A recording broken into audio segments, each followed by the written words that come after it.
স্তরে বড়সড় রদবদল, পুলিশ মহলে বড়সড় রদবদল। এই জায়গায় দাঁড়িয়ে এখনো পর্যন্ত আন্দোলনকারী চিকিৎসকরা কি ভাবছেন জানবো। কমলাক্ষ রয়েছেন আমাদের সঙ্গে সরাসরি।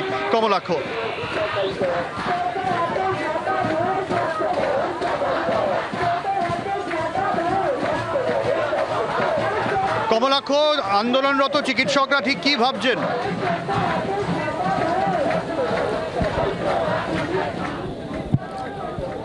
দেখো, এই মুহূর্তে প্রশ্ন দুটো। এক হচ্ছে এই আন্দোলন, অর্থাৎ স্বাস্থ্য ভবনের সামনে যে লাগাতার প্রায় 7 দিন ধরে যে অবস্থান বিক্ষোভ চলছে, সেই অবস্থান বিক্ষোভ জুনিয়র চিকিৎসকরা তারা আর কতক্ষণ কন্টিনিউ করবেন বা তুলবেন কবে? এবং দ্বিতীয় প্রশ্ন, তারা কাজে কবে যোগ দেবেন? এই মুহূর্তে গোটা রাজ্যের কাছে বলা যেতে পারে, রাজ্য সরকারের কাছেও কিন্তু এটা সবচাইতে বড় চিন্তার বিষয়, উদ্বেগের বিষয়, এবং তাদের কাছে এটা সবচাইতে বড় প্রশ্ন।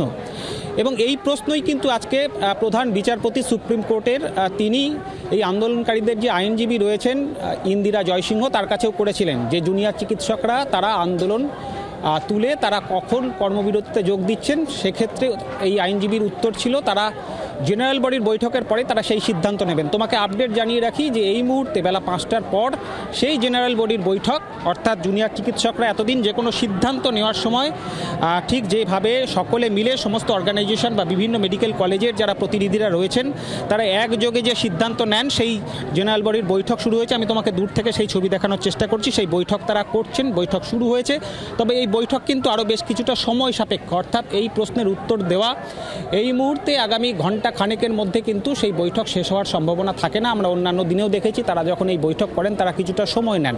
তবে এখনও পর্যন্ত তারা যে তাদের যে বডি ল্যাঙ্গুয়েজ বা তাদের যে কথা, তাদের সঙ্গে যে আমরা কথা বলেছি আন্দোলনরত চিকিৎসকদের সঙ্গে, তারা কিন্তু স্পষ্টতই বলেছেন সুপ্রিম কোর্টের আজকের যে অবজারভেশন এবং গতকাল কালীঘাটের যে মধ্যরাত পর্যন্ত চলা যে বৈঠক, সে বৈঠকে রাজ্য সরকারের যে ভূমিকা এবং সুপ্রিম কোর্টের অবজারভেশনের পর আজকে রাজ্য সরকারের তরফ থেকে ইতিমধ্যেই একদিকে স্বাস্থ্য ভবন, অন্যদিকে কলকাতা পুলিশের শীর্ষ পদে যে রদবদল হয়েছে সেই বিষয়কে তারা সদর্থক হিসেবেই দেখছেন এবং তারা মনে করছেন তাদের এই লাগাতার আন্দোলন এবং সাধারণ মানুষের এই লাগাতার আরজিকর ইস্যুকে সামনে রেখে যে আন্দোলন, সেই আন্দোলনের চাপেই অবশেষে সরকার তাদের এই সিদ্ধান্ত নিতে বাধ্য হয়েছে।